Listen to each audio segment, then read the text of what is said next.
Rataba chaka na sentir présence ensemble tout autour nanga. N'importe quelle maladie. Imposer ma bok. Kamata loboko no ici cause na douleur na nzoto na. Tia loboko wana pe banda ko wendre mafuta wana na kombo na yo. Ngana lina prier siko pona. Père. Bible lobi na biso awa ete malobo pemise koko zongela yote soki yango kokisi mokano na yango te. Esika ozana chambre na ndako na mbeto hôpital partout ozali. Pakola mafuta wana au nom de Jésus-Christ besoin miracle na yo. Rikarata ba shakara. Rikarata bi abaka chata épilepsie et disparaître milimu wana eza milimu ya Satan. Ebandeli ambula onzambe ba lekai collection mbula moko ya ba douleur ya passe. Bolingo eleki nyonso tosala juste ya bolingo pona ba orphelin na yango orphelinat Bravo Jésus a organisé bongo liesa orphelin na $20. Shalom shalom peuple de Dieu, opération Sunga orphelin alia alata PHPLA la fin de l'année. ndeko nyonso tu ya motema malamu oyo apesa motema na ye na evre ya kokanisa bana bitike isike bazeli mpe bavieillard ngonga yango oyo ebeti Kola liloba nzambe ezotalisa biso na mukanda ya Jacques chapitre 1er verset 27 et religion pure sans tache devant notre Père Dieu tout-puissant eza ko consister kozwa soin ya ba orphelin ainsi que ba veuve. Équipe ya Bravo Jésus et kosala ba descente na plus de 10 orphelinats pour na koliesa ba orphelin. Okoki kosala juste ya bolingo na ba plateforme na biso ya paiement mobile neti Orange Money, M-Pesa, Airtel Money, PayPal. Tozwami bongo na commune ya Matete, quartier Viaza, numéro 27A. Pour tout contact, plus 243 89 18 89 886. Nzambe alola akozanga te kopambola yo pona motema malamu wana pesa o. Chez Bissou Télévision, chaîne Oyo Ekokani na yo. Plus que quelques jours avant d'entrer en 2025. Bandi kokati na Yesu topesi bino mbote na kombo na Yesu. Lelo eza mokolo malamu pona biso kokutana na ebandeli ya mbula oyo tobandi ya 2025. Topesi bino lisusu bonne fête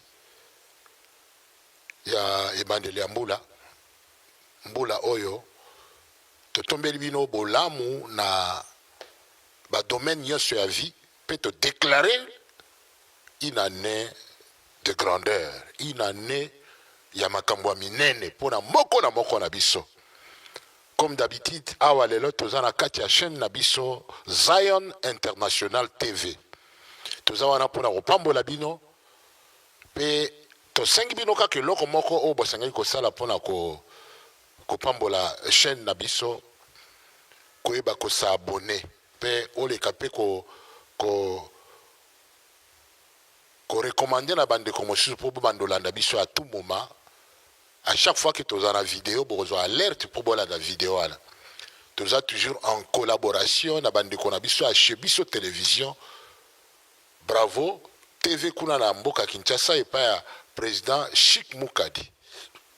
Yango toli ko pesa pe bandeko nyonso ya kin kuna mbote na kombo na Yesu Christ na chaîne na biso Chebiso Télévision. Nzamba pambola bino pe toza toujours ko continuer ko zela bino na kanisi ane o to bandi bokomona bango na Paris pona ko ya osala quelques émissions na diaspora. Et ça c'est ngo pona biso lelo koleka kosala likambo oyo nzamba tie biso a cœur pona ko pambola peuple ya nzambo ba otala biso à travers mokili. Na kanisi mbulo eleki au passé peut-être ma période difficile na santé na yo na makambo belé au vivre mais na mbulo to koti à grandeur tonito sala likambo moko nzamba tie biso a cœur na bande ko na biso bandimi ba ola na biso à travers mokili mobimba. Peut-être likambo boye salamate mezo salama bala liboso pona yo poete makambo mike onzamba aloba na biso ta musuto sala so to sali yango te to za ko mizanga sama pamboli yango moni importance ya bouteille ya mafuta oyo huile d'olive oyo nkolo a recommandé nga na ya lelo na yango po to sala quelque chose so zana mafuta na kati ya ndako ata oza na huile d'olive te mais comme elembo mema yango pembeni na mpo na yebisa bino eloko tosala mpo na yango mokolo lelo mpo nzambe azosala mystère d'huile d'olive mpo ekomami na kati ya liloba nzambe nakosala eloko moko eza na kati ya makomi te totanga yango ensemble mpe tokosala oyo nzambe atie nga cœur na ebandela mbula oyo mpo na biso tobanda yango na kowendre bino ata na nzela ya bililingi na nzela ya bareseau sociaux mpo moko na moko azwa miracle na ye na inatanga na liloba nzambe kodeplace to mpo toana témoignage minene ya bandeko na biso na nsima ya mwa lilendisi na nga mpo ekolendisa bino nyonso yango wana kose deplace te elanda biso na ekenge nyonso mpe recommande programme na biso ya lelo epa ndeko mosusu peut-être ozwi yango na video sala tu ke ndeko mosusu mpe azwa video mpo ekopambola ye na inatanga d'abord na message oyo nzambe atie nga cœur na mokanda ya Ésaïe chapitre 55 verset 11 balobi na biso alobi ainsi en est-il de ma parole qui sort de ma bouche. Elle ne retourne pas à moi sans effet, sans avoir exécuté ma volonté et accompli avec succès. C'est pourquoi je l'ai envoyé. Maloba oyo eza kotalisa biso ke ngai na yo bazwa biso bato ya lokuta kasi nzambe akela likolo na sete. Nzambe akelaki mokili na liloba. Liloba wana eza na bomoi. Soki ondimi yango okomona likamwisi. Maloba ya nzambe lokwa touti koyoka na Bible ebimaka pamba te. Nzambe maloba aloba o ebima ekoko zongela ete soki ekokisi mukano na yango te. Soki esali ba efe na yango te. Po nzambe aza kati na liloba. Soki ondimi maloba oyo alobi otia yango na misala yo komona likamwisi. Mingi bakomi kondima kutu koleka maloba ya batuke maloba na nzambe. Nzambe nde wana nani? Nzambe nde mutu akela yo. Mokili oyo eza na maboko ya nzambe. Nzambe mokili oyo akelaki yango te lokola architecte ya mokili. Akelaki yango na maloba. Oyo alobaki nde yango wana ekokisamaki. So otangi na mokanda ya Genèse na chapitre 1, nzambe alobaki pe yango nde esalamaki. Yango il faut kozwaka maloba ya nzambe na bokebi nyonso oyo nzambe alobi na kati ya liloba na so s'accrocher na yango ndimi yango olobi ke nzambe oyo olobi na ndimi ke kosalama. Eza na mama moko mikolo elekaki na mona ina internet mama wana mwana na ya kufaki mais mama wana asimbi mwana na ye andi ko déclarer résurrection pour na bona alobi olobaki mama asambeli akangami andimi malobo nzambe alobi. Kotala te pona pasteur, pona docteur, pona apôtre, pona nini. Moko na biso. Na nzela ya kondima na so ndimi maloba ekomi na kati na liloba na nzambe. Yo komona miracle ya nzambe. Ozo comprendre. Mama wana ndimaki basambeli ba appuyer na kati ya losambo alobi na kotika te mwana na ngana kendo kunda ye. Oyo lobaki nzambe. Yango nde kokokisama. Mama leli abondeli. Ndeko soko ndimi ba promesse nzambe ekomami kati na liloba na ye eza plus de 32 000 promesses bilaka nzambe na kati ya maloba na nzambe eza ebele soki osakroche na moko ya maloba na nzambe kangami na yango yo komona yango kokokisa mpo nzambe akosaka te balobi nzambe aza mutu te mpo akosa aza mwana mutu te mpo abongola malobo alobi ngai na yo lelo tokokoloba likambo tochange yango mais nzambe akokochange te kaka oyo alobaki na yango wana ezokokisama.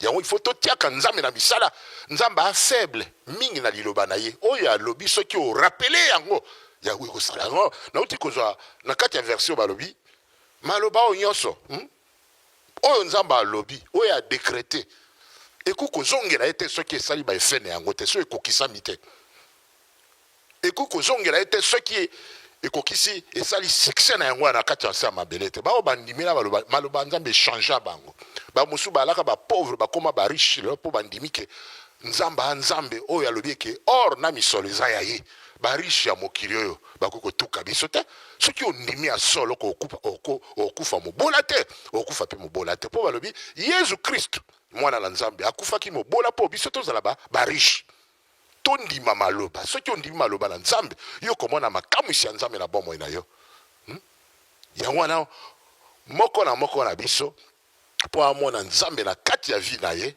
esengeli atia kondima na maloba ya bato te profete akoki koloba akoki kopesa o message lelo ekapote ekokisami te mpo aza mutu mais oyo ekomami awa na kati ya maloba nde yango wana la prophétie par excellence mpo nzambe alobi osakroche osimi yango olobi yo olobaki okangami na ntongo midi pokwa oza korapele nzambe ilakana yo komona yango kokokisama yango wana tika tovanda na kati ya maloba nzambe mais pourquoi nalobi na lina lobela bino ministère ya onction d'huile mpo ekomami yango na debi ya mbula oyo tobandi nani to expérimente nguya ya nzambe na mafuta ya oyo ekomami na kati ya mokanda tokende kaka na maloba na ye eza ngai te motu na oyo loba mais soki totandi na mokanda ya Jacques bible elobi na biso na mokanda ya Jacques chapitre 5 verset 14 quelqu'un parmi vous est-il malade moko kati na bino aza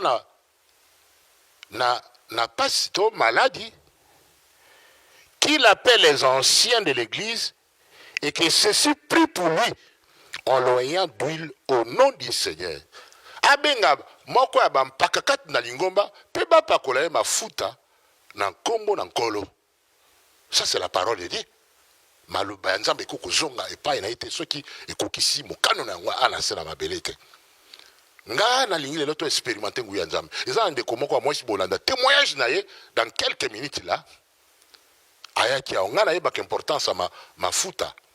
Nasala ke lo moko te na kati ya Biblia nasala ka mafuta nasambela ya père musu na mafuta te mais soki Saint-Esprit et pousser nga ke natia na sambela mafuta po eza biblique et komami na liloba nzambe na kosalela yango pas n'importe quelle huile mais l'huile d'olive ndenge komami na kotia na maboko na pakoli yango pe na simi moto place wana na imposer maboko na prier na kombo na nkolo Yesu pe na mwana ba miracle bele ndeko mwana mwasi auti ko découvrir biso kana chez biso télévision awa alaki na mikakatano alaki na sengo na vie na ete alukai kutu akufa ka vivre suicide amiboma tango moni biso na nzela ya chez biso télévision ndeko mwana mwasi wana abengi biso aye awa na kati il y a 3 semaines on a moi témoignage muke apesa mais na matato li ebele akoya kopesa mususu na soki to pesa nzela après quoi fermir yenano akopesa matatoli po uti azali lokole bembe alaki poubelle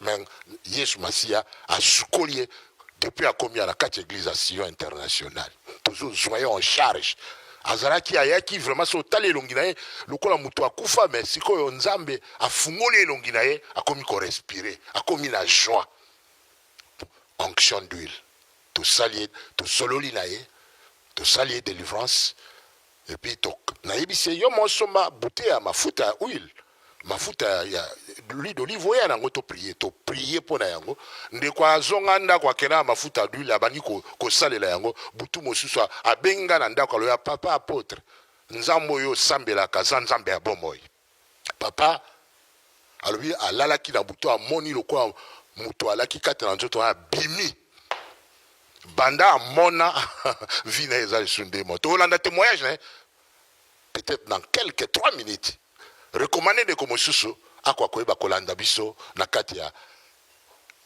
Zion International TV eza YouTube na biso o esengeli ko recommander yango epande comme susu to okwa ko s'abonner po ozo alerte toza en collaboration na chez biso télévision okolanda témoignage en de quoi na lelo na linto saela na molimo et pas yo za na ndako na yo toza na mboka songolo dans tous les pays du monde ozondi makema lobonga na lobi e uti pa nzambe pe osoki simbula na mawa na passe na mbeto hôpital pe yango wana obandi kaka mbula oyo na même situation maladie eza volonté ya nzambe te maladie a semence à diable faut te refier olanda témoignage ndeko na biso moko audio azala na Dallas leki nanga mwasi auti kobika na maladie na kati hôpital kuna na kati na mboka Dallas ni États-Unis ya kufaki ba déclarer arrêt cardiaque docteur basangana ba professeur mais ndeko basambeli akende ila mwana na mobali batie nzambe liboso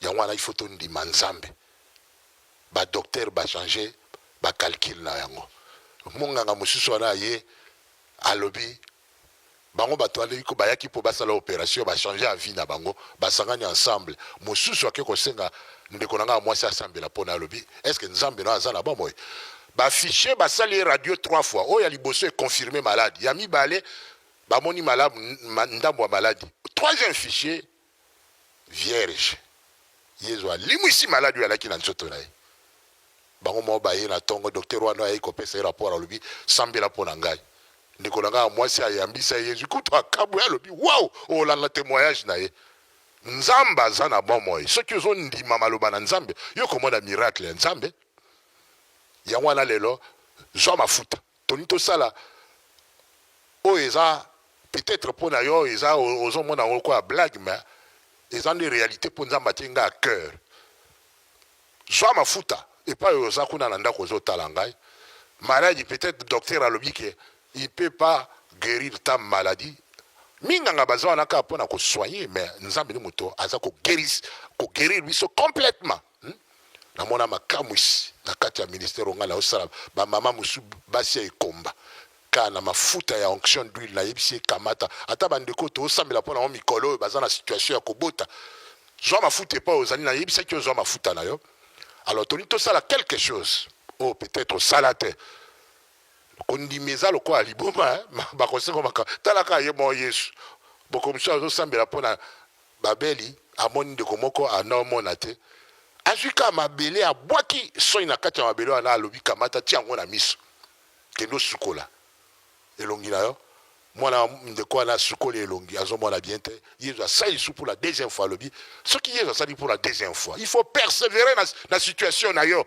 koloba te ke na sambeli mbala liboso na moni te continuer yesu abengi biso pour la victoire pour cette deuxième fois asali lisusu yesu alobi kende sukola liso asukoli alobi nakomi komona bien amen tout est possible à celui qui croit lelo eza jour ya miracle mpo na biso na chaîne oyo zwa mafuta na yo nalina sambela elongo na yo miracle kosalama orata bashaka na osentir présence en nzambe tout autour na ngai n'importe quelle maladie ezala ta AVC ezala ta hypertension ezala diabète naza na mundele moko aza na kati église na biso nzamba bikse na maladie ya diabète minganga bazwa kutu kisi ba expérimenter ngo na nzoto na ye aza délivrer mais la lisusu bakisi ya diabète tout est possible na sambela ki pone na yebisa ki avant Saint-Esprit apesinga parole bi sukali ya nzoto na ye ko diminuer aza na biso lelo nzamba aza nzambe so alobi otie na misala okomona miracle bao baza na pari awa mafuta na yo ozwi wana okozwa nzela ozwi numero na ngai yango na telefone oya dimanche ou bien obenga tokutani na bureau na église po en face na nga to concrétiser lilobo nzamba alobi atienga a cœur pour na bino po alingi asala miracle pour la vie ya bato ebele tika sala ndenga na osala siko fungola mulangi na yo tozwa mafuta peut-être ozana na huile d'olive te mais zwaka n'importe quel mafuta sala kombo na yesu ria bashata karata bashi markarata bashi rika ya bashala la tabashi oh banako lobana kombo na yesu banako bouger maboko na mafuta utikoka marika ya bashakara orika ya tout est possible à celui qui croit et pas une chose n'importe quel pays dans la bête hôpital partout ici cause ça va nous ça la miracle alléluia alléluia si quoi ça ni besoin le boko na yo soko zara kotungisa mala mutu na tia imposer maboko kamata loboko na ici cause na douleur na nzoto na tia loboko wana pe banda ko wendre mafuta wana na kombo na ye ngana nina prier siko pona o nyoso azana ba douleur sikaza simba loboko père bible elobi na biso awa ete malobo obimisi koko zongela yo te soki yango ekokisi mokano na yango te maloba ekoko zongela yo te sanki esala succès kati na biso papa na ndimi etoza nzambe okelaki mokili na liloba moki oyo ekoleka kasi liloba ekoleka te Yesu Masi honoré parole ya mosali na awa nzela ya télévision. Il y a des milliers de personnes peut-être batie foi na malobo na lobi bango nzambe bazolanda biso na partout à travers le monde. Basio babotaka te. Tika bao baoni ko pakola mafuta mango esprit ya stérilité tika bango siko na kombo na Yesu libanga obatiaki na libumu na e pasuka. Au nom de Jésus, soit miracle na yako soit zemi au nom de Jésus Christ de Nazareth. Oya zana maladie kangama kati na ye bambula ebele. Yahweh tika miracle et se manifester. Bible lobi lokola ngana tosi maloba. Moko kati na bino za maladi. Bampaka, bapakola ye mafuta na komo na kolo na pakoli yo mafuta na molimo. Esika ozana chambre na ndako na mbete hôpital partout ozali. Pakola mafuta wana au nom de Jésus Christ. Peut soit miracle na yo. Rekarata bashakara. Rekarata biabakasha. Ta épilepsie et disparaître milimu wana eza milimu ya Satan. Et tika na komo na Yesu. Maya bashi, marata bashi. Soki ozana fièvre, grippe, to kosu ezako persévérer dans nzoto na et disparaître na tango au nom de Jésus-Christ de Nazareth. Basala ki opération ana douleur dans nzoto. Soit guérison. Oh warakara na mas. Oh nzamba abikisa ki mama Victoire kuna kati na États-Unis. Oh ba kende ko tala ba fichier ba mwana ki était malade et disparaître. Ye ba so ba tie kundi mana malumo na lobi nzambe en tant que serviteur na apôtre na nzambe. Ntoma na yo. Tika to kokisa malumo na partout bazali na Kinshasa na Poto en Europe, en Amérique, en Océanie, partout à travers tous les coins du monde, même en Afrique. Oh, en Afrique du Sud, au Japon, au Canada, partout. Oh, en Amérique latine. Agis, Seigneur. Manifeste-toi. Au nom de Jésus-Christ. Papa, merci pour notre simalobana. On a évangélé un boulot ensemble. Les cas, il y a douleur, il y a passe en 2024. Yahweh. Na kotosa na maloba oyo e sala mosala na kombo na epeto zo ba témoignage batokoyeba kobenga biso ete nzambe na bomo nzambe na ngai nzambo akela likolo na se nzambo ya ngai oyo atindaki Yesu Masia kokufa na kolosu pe ko sekwisa okati ya bawata esprit de mort isolanda et disparaître tika au nom de Jésus ce qui ala iko la bondoki tika ete na tango oyo bondoki wa no sanza yango otika yango soit délivrance na tango na kombo na Yesu Christ kombo ya liliko na ba kombo estolobi amen na komisi nzambe po ete nzambe asali batela molangi na yo bao bazana biso en Europe na France ko futa tikoya okutana na biso apo makamu isezo sala masiko na kombo na Yesu nzambe aza ko toucher peuple na ye bandati siko ko benga biso na nzela téléphone tozo en contact na po ete to ba ko accompagner yo po ete ole kakatikata ko abandonner nzambe wana te po nzambe so apesi un miracle il faut tika la pene na ye po ete miracle wana okwa ko garder yango tika baso balanda ki biso bozwa nzamba pambola bino toali siko kolanda ba témoignage abandi ko na biso mibale oyo ndeko mosusu ayaki na mafuta ya nzamba sali makamis alléluia tika tolanda bango pe après na kozonga pona kosukisa émission na biso alelo na kombo na Yesu Christ.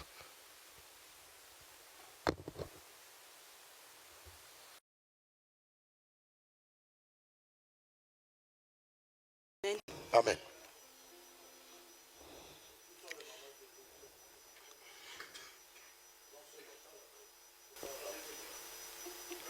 Allez-y, maman. Je commence par vous remercier. Merci beaucoup. Merci pour l'exhortation de ce matin. Merci, c'est gentil. Par rapport à Merci. la joie.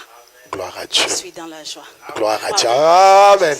Alléluia. Amen. Amen. Gloire à Dieu. Et j'ai eu cette joie que ça fait 3 semaines. Jésus. Depuis que je suis ici. Amen.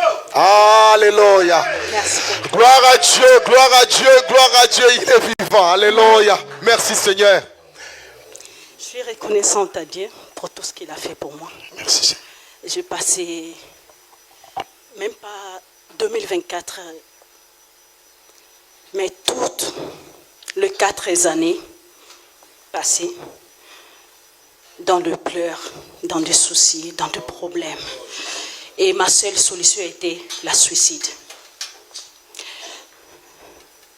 Mais j'ai béni aussi l'Éternel Dieu.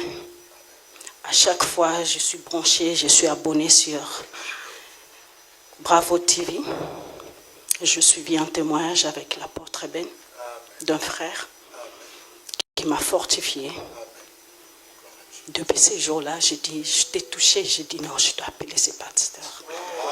Mais j'avais un peu peur, je dis, j'ai pas confiance dans des égards. Est-ce que je me posais la question, j'ai dit non, je n'y réfléchis pas beaucoup. J'ai pris mon téléphone, j'ai appelé l'apôtre Ben, il m'a invité, et je suis venue. Dès que j'étais à la porte à l'entrée, que Dieu vous bénisse, aussi toute la chorale. Dès que je suis rentrée à la porte, la première chose qui m'a touchée, c'était la musique. Ça fait longtemps que j'ai senti ça. C'était la musique. On m'a donné la place sur le protocole. J'ai dansé en moi. Tout mon intérieur dansait. J'ai dit, mais cette musique, elle est bonne. Ouais. Apôtre Ben, je vous dis merci. Merci de tout mon cœur. Je dis chaque jour merci au Seigneur pour avoir rencontré Apôtre Ben dans ma vie. J'ai eu la joie, je bénis l'Éternel, j'ai eu la paix. Et j'ai laissé tout ce qui me dérangeait, tout ce qui a pris mon corps, mon âme, mon esprit, j'ai laissé derrière moi.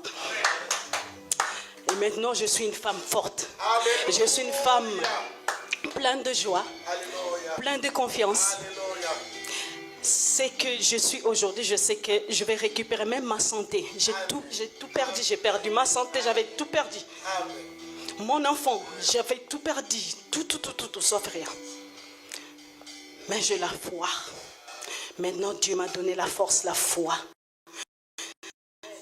Et j'ai laissé tout derrière moi, tout ce qui est mal, tout ce qui est difficile, tout ce que j'ai vécu pendant toute ma vie, les très douloureux, je laisse derrière moi. J'avance, je fonce avec Dieu. Encore merci beaucoup la famille Sion d'être au milieu de vous. C'est vraiment la joie. Merci beaucoup. Merci.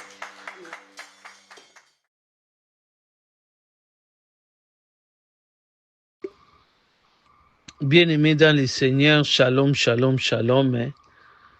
Il y a naikuta la monnaie en Zambie à 2024. Nzambo na mona miso. Oyo aza toujours présent. Oyo ayokara toujours ba bazolukaye. Bible bien na Hébreu 11:6 alobi celui qui s'approche à Dieu croit que Dieu existe. Na ibna ndimi ke Nzambe azali yangona na pusana na ye pe nazo pusana na ye.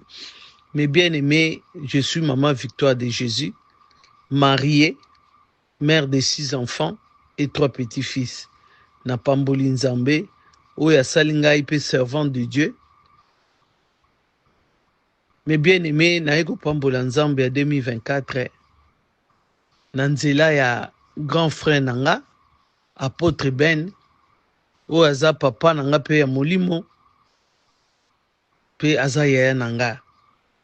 Tant tozali bana yasa ibaki Nzambe trop jeune biso zali na bana mike tant azote liloba Nzambe na famille tozomona kaka ça c'est le dérangement.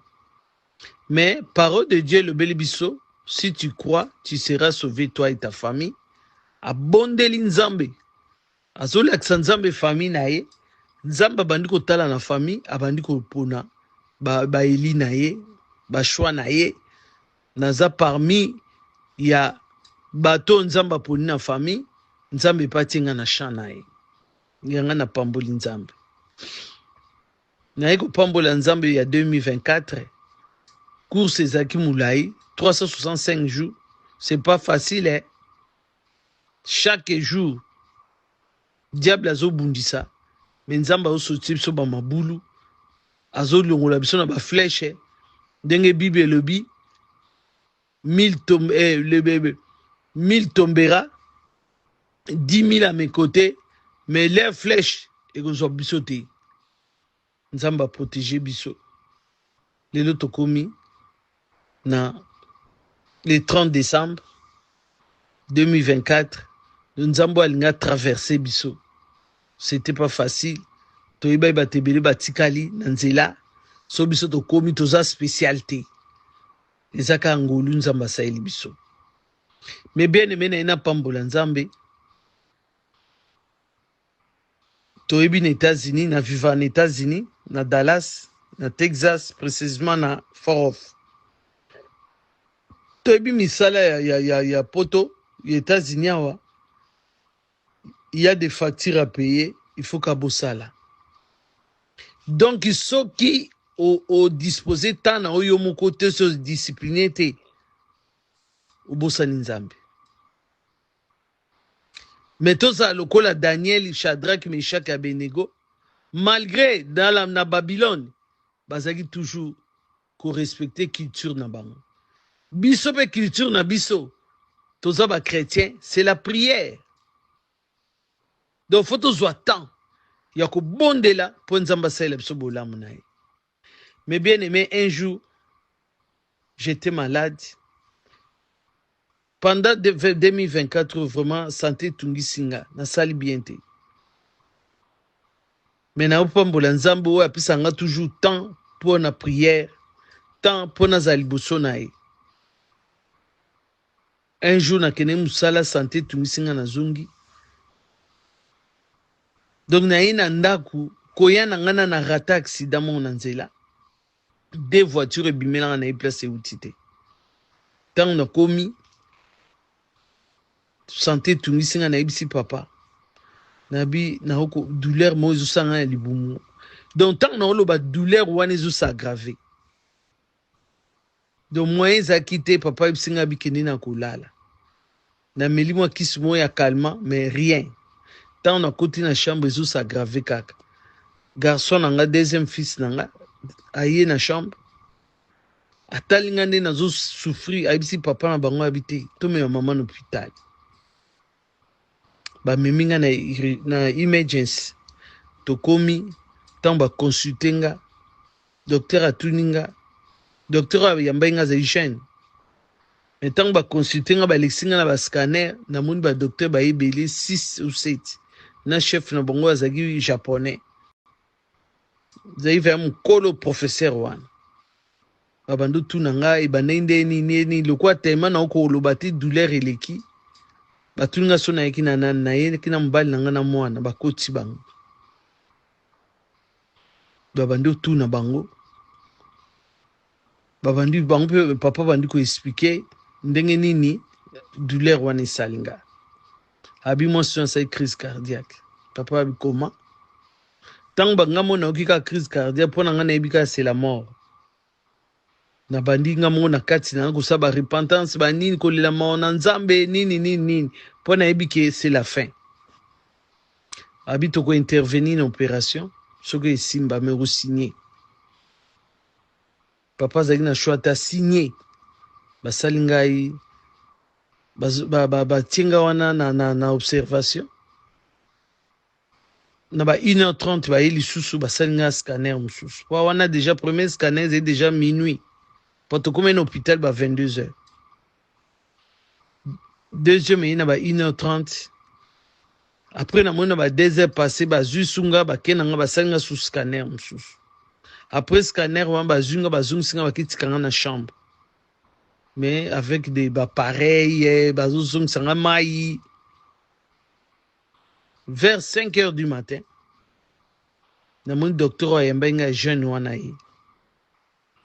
Nazaki ya kulala alambusinga aibisinga boni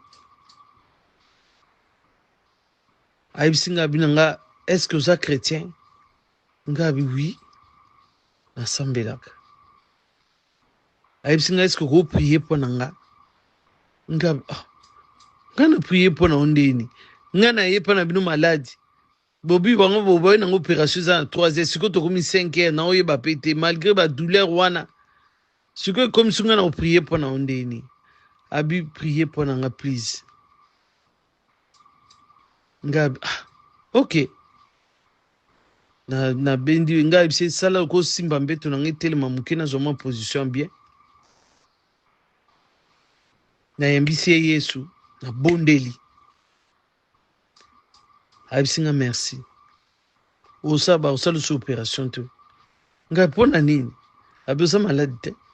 Oh, nazamala te bino bato lobi nini opération il faut ka abi baskane nyonso misato osali yo eza différent ekeseni oyo ya liboso elakisi ndenge nini ozofronte la mort ya mibale elakisi mosusu ya misato elakisi mosusu donc professeur akati ke opération eza te banile oza na bonne santé mais bien aimé pourquoi? Parce que c'est la prière. Parce que l'être au coma qui balobi que ça crise cardiaque avant na tobima to bondeli to comme l'hôpital to bondeli. Mais bien aimé attends tous en États-Unis to la sabana na biso prière. To ça la prière na ya famille na banda coupé. Kokende ka église te pour mono que ça chrétien. Zala na relation personnelle na Nzambe. Jésus-Christ sabi notre corps c'est le temple du Saint-Esprit. Tika molimo mo santo fanda. Nyonso koleka na mona ki tout est vanité. Donc mon kolongo natali na biba na batikali. Bakoko na batikali. Mobile na batikali. Donc j'étais seul. Mais à cause de l'amour de Dieu, na plan merveilleux na ye, oh ya Monique habité, na tika ya maman Victoire Sultan, Dieu m'a sauvé.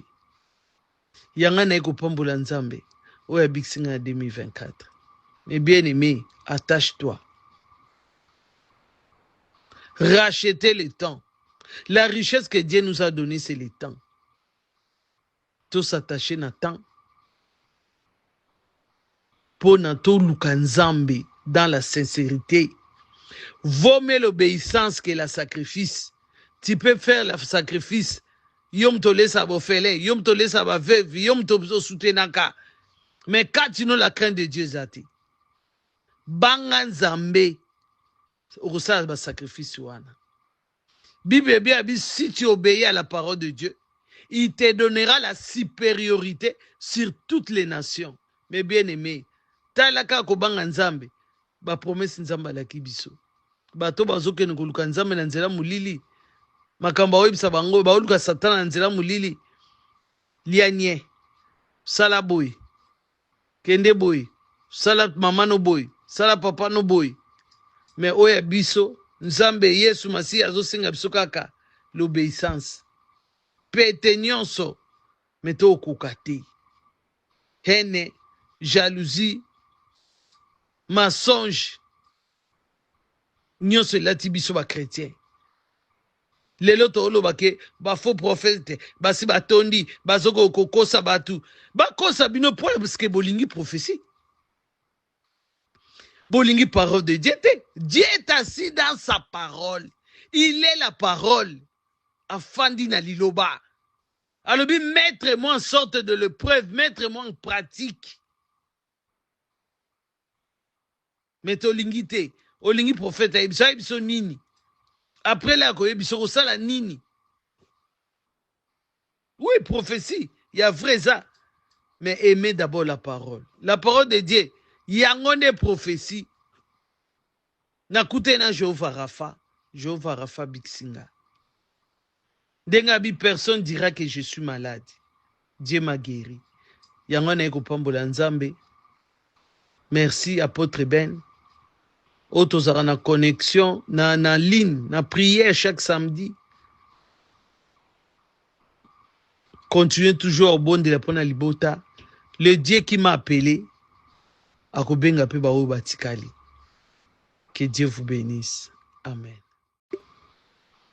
Bien-aimés dans le Seigneur, shalom, shalom, shalom. Il y a naikuta la monnaie en Zambie à 2024. Nzambo na mona miso. Oyo aza toujours présent. Oyo ayokaka toujours baou bazolu. Nkolo azwa lokumu nakanisi bolandi ba témoignage ya bandeko na biso pe elendisi bino. Toutaki ko bondela pona bino pona ba situation oyo bo traverser année passée pe pona mbula ya siko tobandi touti ko sala pratique ya onction d'huile. Moko na bino azui miracle na ye. Ndima ke Nzamba sali tozozela sikoyo appel na yo mpo oyeba kotémoigne biso oyo ozwi liboso na nzambe kondima yango wana. Yango wana esengeli kati na biso totambola na kondima kasi na miso te na basens ya vie te. Il faut tondima ke nzambe asalaka mpo nzambe jamais achange maloba na ye. Na ebele ya koloba na bino lisusu te. Osabone na chaîne na biso YouTube Zion International TV pour à chaque fois que tu sali le programme boye aux yeux alerte to tindelio to zape en collaboration na bande kona biso ya chez biso télévision à Kinshasa opesi bino yo so mbote bo balale bino na balala biso na monde mobimba pe na zawana pour na encadrer bino à chaque fois opesi nga confiance obinga to ko na groupe na biso ya en ligne international. Ya bande konya soto gagner la monde toza na ligne to sambela chaque samedi na 17h heure à Paris. So bengi biso to na li na groupe wana partout dans le monde pour toye bana peto bando landela yo to bando suivre yo to banda ko aider yo na ba conseil pe na mabonde na biso pour ko zo guérison te ozui libiki pa nzambe te peto tiki yo boy pour molimo moso ebimi ekende ko luka milimo mosusu pour ezonga e ya ebele molimo moko x7 talaka so ezala 5 et kendeki 5 fois 7 35 kozonga. Alors mais devoir na biso eza ko accompagner yo yozui miracle en nzambe pour to ko continuer ko prier pour na yo to ko continuer ko encadrer yo pour opengwa les susute. Nzambe apambola bino yo so pe to lingi bino na kombo na Yesu. Bonne année 2025 nkolo a pambola bino na année ya grandeur, année ya makambo minene. Oyoko ozalaki na se o mati pe o komata soko sala ka commerce no komata soki église na yo ezala imuke ministère yake e komata mbulo eza mbula ya sans limite onction sans limite makambo minene kolona bondeli pona peuple no balanda biso à travers mokili sala bango miracle nzambe ba oyo ba pasaki ba moment difficile année passée mbula oyo ezala mbula na bango mbula grandeur pambola bango na domaine nyonso ya vie ba réussir ba kangola mina maladie garder bango na guérison na kombo oyo ezali kolona ba kombo stolobi amen. Merci et puis à la prochaine tolingi bino mingi ezala ki wabino apôtre Ben Nkanga Jean-Pierre Awanamboka Paris. Merci. Plus que quelques jours avant d'entrer en 2025. Êtes-vous prêt pour le grand saut? Rendez-vous le 31 décembre à partir de 22h.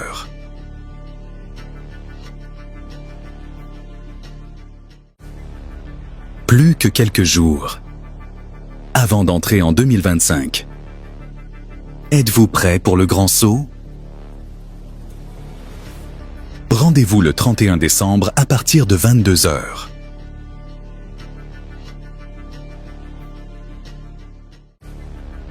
Plus que quelques jours. Si c'est Jésus, j'ai tout avec moi. I have everything with me. Alléluia. Amen. Chers frères et sœurs, l'année 2025 approche à grands pas et elle sera une année de grandeur. C'est avec foi et assurance que nous proclamons cette promesse inscrite dans Ésaïe 52, 13. Voici, mon serviteur prospérera, il montera, il s'élèvera bien haut. Dans cette dynamique de bénédiction et d'élévation, j'ai l'immense privilège de vous inviter à notre veillée de grandeur qui marquera le passage à la nouvelle année. Cette soirée exceptionnelle aura lieu le mardi 31 décembre 2024 de 22h à 5h du matin dans nos locaux situés au 1 voie Félix Eboué, 94 000 Créteil. Ce sera une nuit mémorable où nous nous réunirons dans la prière, la louange et la célébration pour entrer dans cette nouvelle année sous la puissance et la faveur de Dieu. Ensemble, nous allons proclamer sa grandeur, lui rendre gloire pour l'année écoulée et lui confier nos projets, nos familles, nos rêves et nos aspirations pour 2025. C'est un rendez-vous à ne manquer sous aucun prétexte. Avant cette grande veillée, nous aurons une autre occasion précieuse de nous rassembler. Le dernier culte de l'année, qui se tiendra le dimanche 29 décembre 2024. Ce sera un moment fort pour rendre des actions de grâce à Dieu pour tout ce qu'il a accompli dans nos vies tout au long de 2024. Un temps pour témoigner de sa fidélité, lui exprimer notre reconnaissance et nous préparer spirituellement à embrasser les bénédictions de la nouvelle année 2025.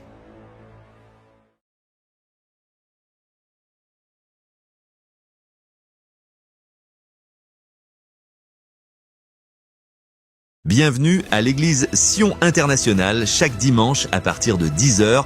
Temps de louanges, témoignages et prédications. Convivialité, Haut une voix, Félix Eboué, 94 000, Créteil.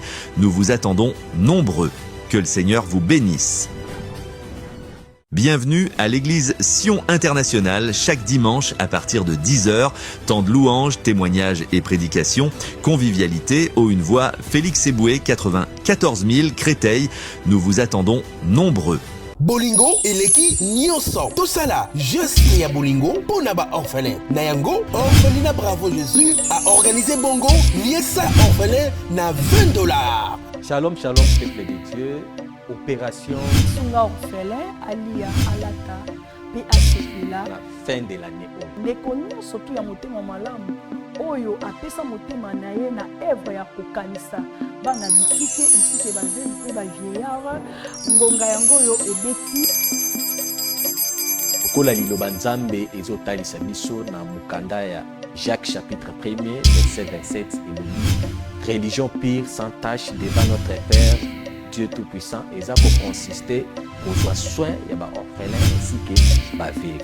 Équipe ya Bravo Jésus ekosala ba descente na plus de 10 orphelinats pona koliesa ba orphelin. Okoki kosala geste ya bolingo na ba plateforme na biso ya paiement mobile neti Orange Money, M-Pesa, Airtel Money, PayPal. Tozwami bongo na commune ya Matete, quartier Viaza, numéro 27A. Pour tout contact, plus 243 89 18 89 886. Nzambe alola akozanga te kopambola yo pona motema malamu wana pesa yo. Chez Bissou Télévision, chaîne oyo ekokani na yo.